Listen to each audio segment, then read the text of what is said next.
This Chris at the Rudder Club on the Seabird. Just got done doing her up. It's 05-26-22. Let's go take a look.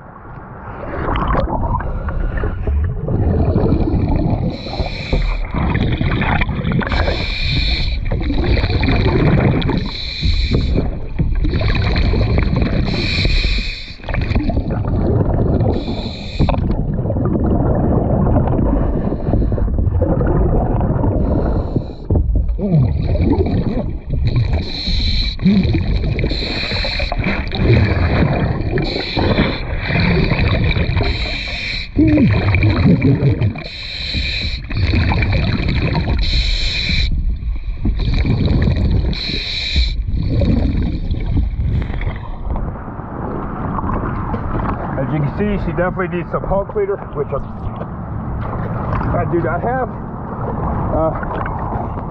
Outside of that, little rough bottom, not bad. No leaks.